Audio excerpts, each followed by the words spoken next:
Everyone, Judge Andrew Napolitano here for Judging Freedom. Today is Thursday, May 15th, 2025. Professor John Mearsheimer joins us now. Professor Mearsheimer, always a pleasure. As we speak, Professor Mearsheimer, Secretary of State Rubio, Foreign Minister Lavrov, and Ukraine President Zelensky are all in Istanbul, theoretically talking about ending the Russian-Ukrainian special military operation. Is it realistic to think that a settlement of any significant magnitude will come out of this? No, I don't think it's possible, because I think the two sides here, and we're talking not just about the Americans and the Russians, but we're talking about the United States, Europe, and Ukraine on one side, and Russia on the other side, have fundamentally different goals. I mean, the Ukrainians do not accept any of Russia's major demands, and Russia is insistent that all of its major demands be met. And how you reconcile those stark differences is not clear to me. Furthermore, if you take this a step further, this whole negotiation process is completely Looney Tunes. It's not clear who's in charge, when they're meeting, who's meeting. I've never seen anything like this.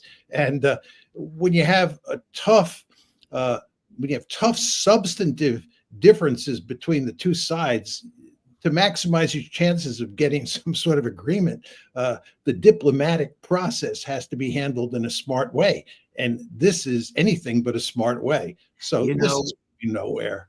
Yeah, President Erdogan of Turkey presided over, or facilitated, I should say, negotiations back in 2022, before the first shot was fired, when the Russians and the Ukrainians agreed on a 26-page agreement, every page of which was initialed. That's when Joe Biden and dispatched Boris Johnson, then the Prime Minister of Great Britain, to talk President Zelensky out of it.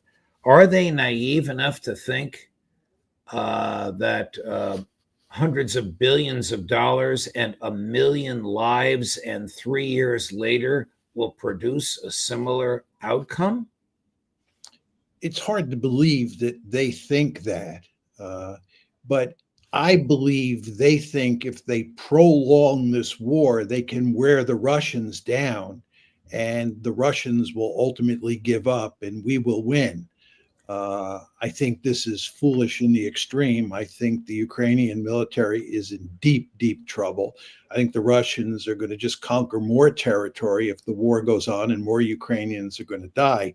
But the Europeans themselves and the Ukrainians don't accept that logic, and they want to continue the fight. And what they want to do is keep the Americans in the fight with them.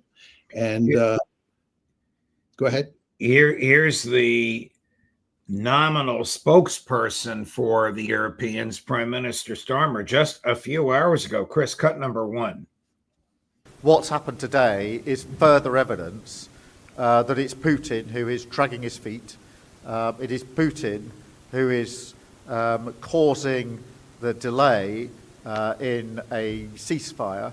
Ukraine has long been clear, several months ago now, that they would have a 30-day unconditional ceasefire, and we have long said that it's Putin who is standing in the way of that peace. He was the aggressor in the first place. There was only one country that started this conflict. That was Russia. That was Putin. There's only one country now standing in the way of peace, and that is Russia. That is Putin. That is why we need all nations to line up together as allies to ensure we get the ceasefire that is so desperately needed, but also to ensure that we have sanctions in place should Putin continue down this path of dragging his heels and not coming to the table for the ceasefire. Takes this seriously. This is like a mouse going after an elephant. Does the Kremlin take this kind of a threat, a warning, seriously? Well, what the Kremlin, I am sure, understands from listening to Starmer and others like Keith Kellogg and Macron and so forth and so on, is that there's no way you're going to get a peace agreement anytime soon. And this one is going to be settled on the battlefield. And therefore, what Russia wants to do is Russia wants to show that diplomatically it is a reasonable country. I mean, you're not going to get an agreement, but if you're the Russians, you want to show that you're reasonable. And you also understand that the longer the war goes on, the better it is for you, because you will end up conquering more territory and you'll end up doing more damage to Ukraine. And this is in Russia's interest, given the fact that the Russians are facing this kind of intransigence from the West. You know, we like to say that it's in Ukraine's best interest to settle the war now, which I think it is. But that also tells you that it's not in Russia's interest to settle the war right now. The Russians are better off extending the length of the war and gaining more territory and doing more damage to the Ukrainian military and turning Ukraine into more of a dysfunctional rump state. So in a very important way, people like Keith Starmer are playing right into the hands of the Russians. Do you see any realistic chance of the Russians settling for anything less than what have been their consistent demands since February of 22? Crimea, the Russian-speaking oblasts, three quarters of which they now control militarily. No NATO. It may have been, I don't know if this is still on the table, a neutral status for Ukraine, like Austria or Switzerland. But do you see the Russians settling for anything less than that when they have the upper hand on the battlefield and when they have an American president who's sick and tired of paying for a war? I think they'd be remarkably foolish to accept anything less than what you describe. I think the other key issue for them is that you get a seriously demilitarized Ukraine that doesn't have offensive capability against Russia. I mean, the thing you want to keep in mind, Judge, is that from the Russians' point of view, what's happening in Ukraine is an existential threat. This is not a minor matter for them. This is life and death. Most people in the West reject that view. They say this is not an existential threat, but what they think doesn't matter. The key issue is what the Russians, and especially Putin, think on this issue. And they have made it unequivocally clear since April 2008 that Ukraine and NATO is an existential threat. And given that perspective, those demands that the Russians are making are reasonable. They may not be reasonable from our point of view or from Ukraine's point of view, but from their point of view, they're reasonable. And they're not going to quit on those demands, especially because, as you said, they are now winning on the battlefield. And if anything, the situation deteriorates further for the Ukrainians and the West on the battlefield. Here's Russian Foreign Minister Sergei Lavrov in Istanbul earlier today. Chris, cut number 2. There is ample evidence that neither Berlin, nor Paris, nor Brussels, and especially London, they really don't want any peace at all in Ukraine. They decided that since the United States is moving away from active support, which, by the way, will be projected onto NATO as well, then Europe needs to think about itself somehow. Macron has already come up with some kind of European army and is ready to put its nuclear warheads into the common pot. And in this situation, according to our information, they still have conversations with each other. It is impossible to stop the mobilization of Europe against Russia. And in this sense, Ukraine is an invaluable tool. That's pretty dangerous stuff, isn't it? It is impossible to stop the mobilization of Europe against Russia. They are ready, speaking of the French now, maybe the French and the British, to put nuclear warheads into the common pot? This is obviously a response to Prime Minister Starmer, because he says, and especially London, and he did make these comments after Prime Minister Starmer, made his. I think that the foreign minister, Lavrov, is worrying about a threat that's not going to materialize. He's assuming that the Europeans can come together in some meaningful way and create a potent military that can threaten Russia.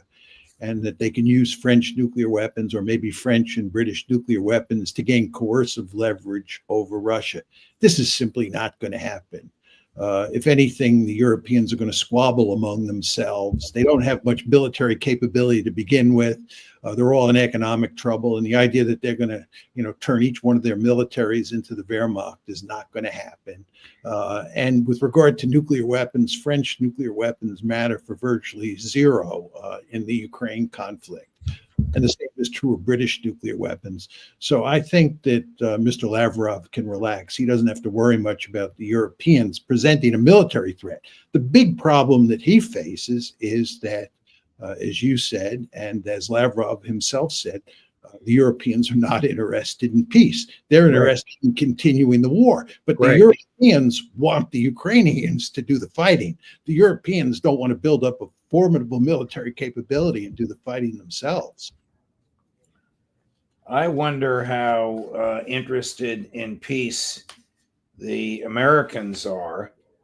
Chris, I don't remember or see the number of the cut, but it's a photograph of a certain United States senator accompanying Secretary of State Rubio. Do you see who's next to Secretary Rubio there in Istanbul? Lindsey Graham. I mean, where the heck are they going to go in negotiating some kind of peace with Senator Graham, the arch warmonger himself, right there? Well, the answer is they're not going to go anywhere if Graham or Keith Kellogg. That might have been General Kellogg there as well. I don't know. I think it was. Chris, can you put the second picture up, please? I think that is General Kellogg on my left as I look at the picture. Yes. And I think Lindsey Graham is in the middle and Rubio, of course, is on the right. It's quite a triumvirate. And there are three people who were basically not interested in cutting a deal with the Russians. Rubio, we have to qualify that with regard to him because he is working for Trump. But the fact of the matter is that you have this big split in the administration, and we talk about all the time, where Trump is on one side, Vance is with him, and then you have this cast of characters that was just in the photograph who tend to be on the other side. And the only interesting question is whether Trump is going to put those three people to the side and he's going to negotiate a deal with the Russians. Trump wants peace. Unlike Kellogg, unlike Lindsey Graham. There's no question about that. They're on opposite ends of the dipole. But the question is, will Trump say, enough is enough, and I'm going to cut a deal? But even if he does that, I want to remind you that you still have to worry about how to bring the Ukrainians and the Europeans on board, because there are four players in this situation: Russia, United States, Ukraine, and Europe. So that was not General Kellogg, even though it did physically resemble him. I don't know if General Kellogg is that large, but the facial features and the hair are comparable. That is either the Ukrainian foreign minister on the left or the Ukrainian defense minister. So apparently the Americans were meeting with the Ukrainians before they met with the Russians. But you mentioned Kellogg, or I mentioned Kellogg. This fellow looked like General Kellogg. Kellogg released plans, this is incredible, for NATO in Ukraine. Now, why is he doing this while Marco Rubio and Steve Witkoff are trying to negotiate for peace? Because he must know that that is the quintessential non-starter, NATO in Ukraine. If anything is a non-starter, if anything caused this war, it's NATO in Ukraine. Am I right? Of course, but he, General Kellogg, is like Keith Starmer. He wants to undermine the peace process. He is not interested in peace. He's interested in continuing the war, and General Kellogg believes that we can win the war. He's foolish in the extreme on this issue, in my opinion, but he does believe it. Many others believe it, especially in Europe, but even in the United States. In a very important way, Trump is something of an outlier here, he and a handful of his lieutenants. And again, the question is whether or not Trump is finally going to say, enough is enough, we're going to settle this one. Switching gears to the Middle East, where Trump is as we speak. Is he sick and tired of Netanyahu? Oh, I think he's been sick and tired of Netanyahu for a long time. How could anybody not be sick and tired of Netanyahu? I mean, I think about 95% of the Israeli public is sick and tired of Netanyahu, but they can't get rid of him. That's the Israeli public. And Trump can't seem to get rid of him either or do much about the fact that he is sick and tired of the man. You know, we talk about the neocon influence on President Trump and the neocons with which he surrounded himself. Marco Rubio was a neocon until 3 months ago. Pete Hegseth, a neocon. Sebastian Gorka, neocon. Here's what Trump said 2 days ago on May 13 about Western neocons and the damage that they have caused. Chris, cut number 11. Before our eyes, a new generation of leaders is transcending the ancient conflicts of tired divisions of the past and forging a future where the Middle East is defined by commerce, not chaos. This great transformation has not come from Western interventionists. The gleaming marvels of Riyadh and Abu Dhabi were not created by the so-called nation builders, neocons, or liberal nonprofits like those who spent trillions and trillions of dollars failing to develop Kabul, Baghdad, so many other cities. Instead, the birth of a modern Middle East has been brought by the people of the region themselves. In the end, the so-called nation builders wrecked far more nations than they built, and the interventionists were intervening in complex societies that they did not even understand themselves. They told you how to do it, but they had no idea how to do it themselves. Peace, prosperity, and progress ultimately came not from a radical rejection of your heritage, but rather from embracing your national traditions and embracing that same heritage that you love so dearly. Well, this is a profound repudiation of the foreign policy of every one of his predecessors, going back to George H.W. Bush. Yeah, I mean, I'd make 2 points about Trump. One is I do not believe he's a warmonger. I do believe he likes to avoid war and that he does privilege commerce and economic intercourse over military might. The second thing is I think his instincts on the Middle East are basically right. The problem with Trump, though, is the execution. And it gets back to what we were talking about a few minutes ago with regard to the split inside of his administration with regard to Ukraine/Russia. There's also a big split inside his administration regarding the Middle East, in particular regarding Iran. And when you look at his administration's ability to execute policy in the Middle East, it's a mess, just like it is a mess in Ukraine. And the $64,000 question is whether at some point Trump is going to just take the reins and change the situation in the Middle East. But Professor Mearsheimer, there is no split in his administration on Israel, is there? No, but that doesn't mean that he, if he wanted to, couldn't take measures that the Israelis did not like.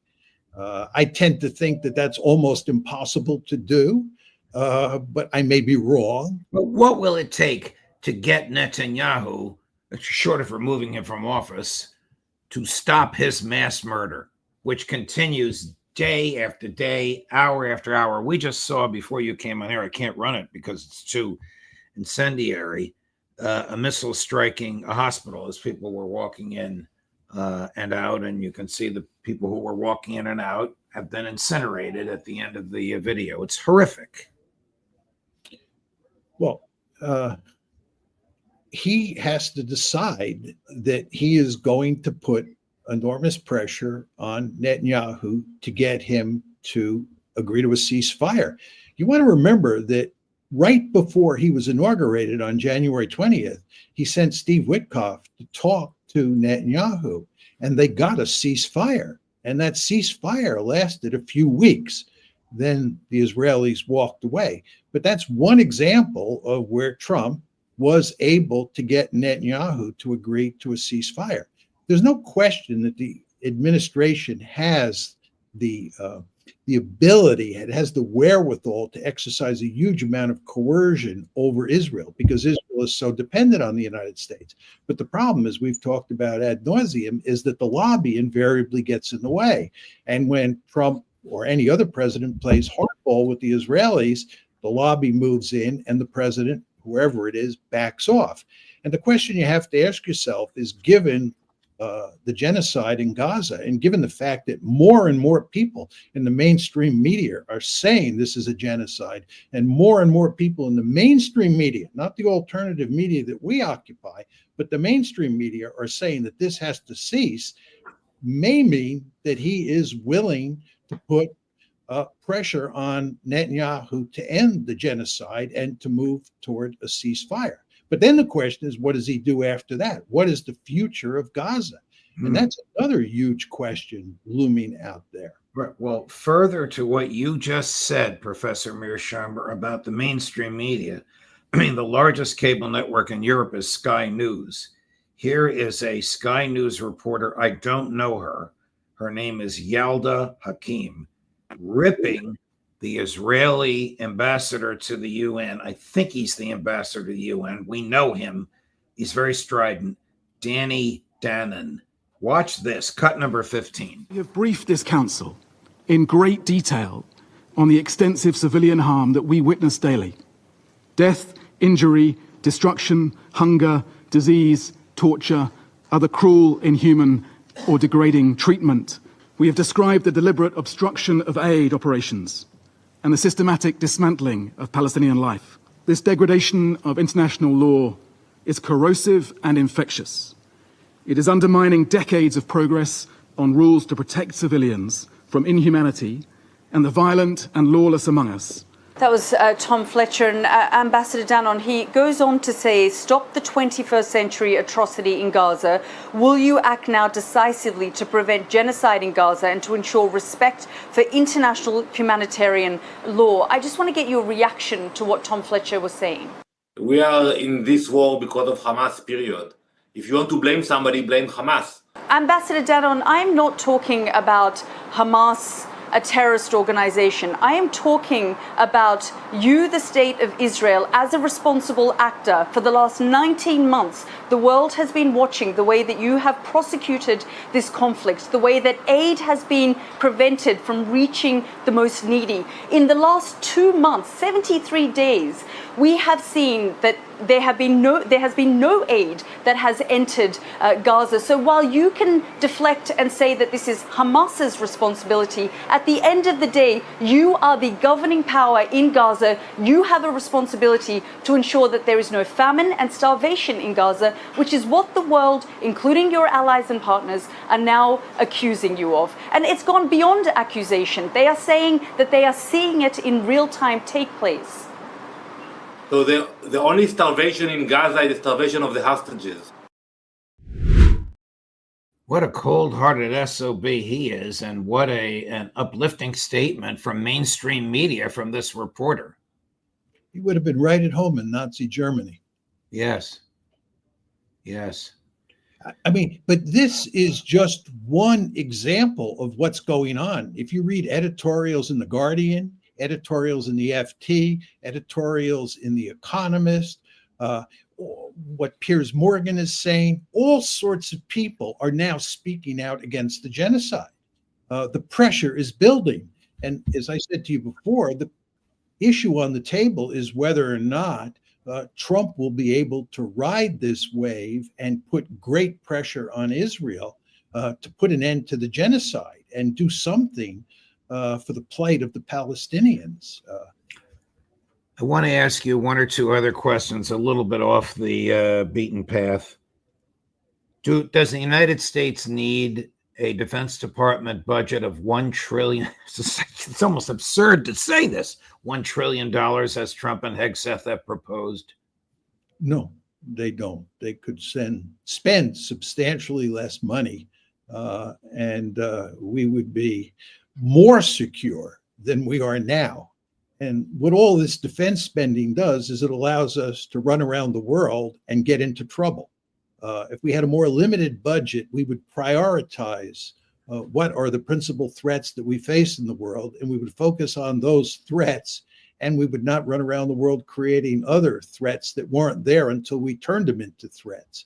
So I've long been in favor of decreasing the defense budget, not simply because we could spend that precious money elsewhere or not spend it at all, but also because it just leads to unending trouble.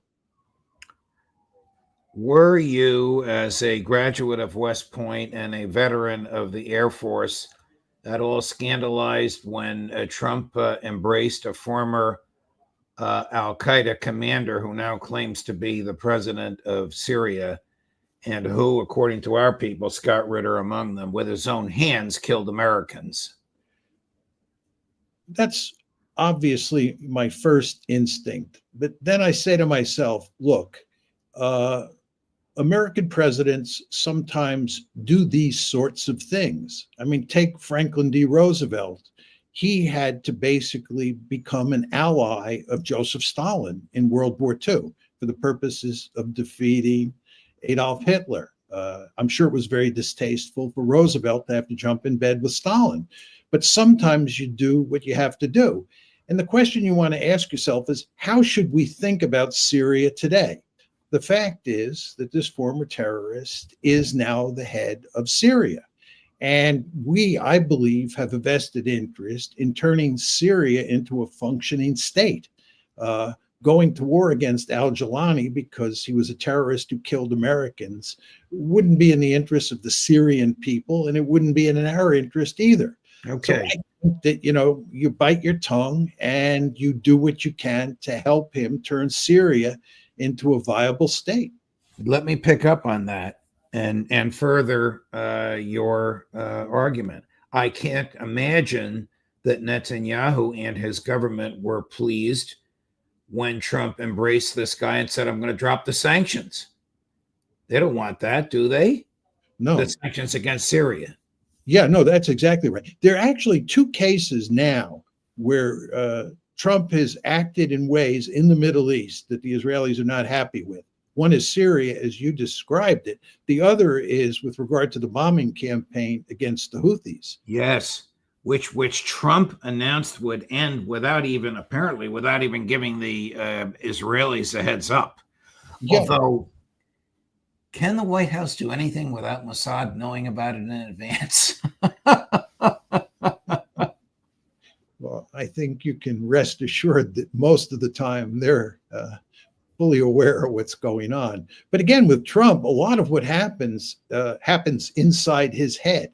Yes. There's not a lot of evidence that he brings in his kitchen cabinet and they sit around and talk about what to do, and then there's an opportunity for leaks. A lot of the time, his closest advisors are caught with their pants down when he makes a decision to do something that really is a radical departure from the existing policy. So I think with regard to Trump, Mossad may be having as much trouble trying to figure out what he's doing as we are having. Professor Mearsheimer, thank you for a great conversation. Meaningful, informative, your usual affable style. Thank you so much, my dear friend. Looking forward to seeing you next week. My pleasure, and I look forward to next Thursday as well. Thank you. And coming up at 4 o'clock this afternoon on all of these topics, Colonel Lawrence Wilkerson, and at 4:30 from Istanbul, Aaron Mate, Judge Napolitano for Judging Freedom.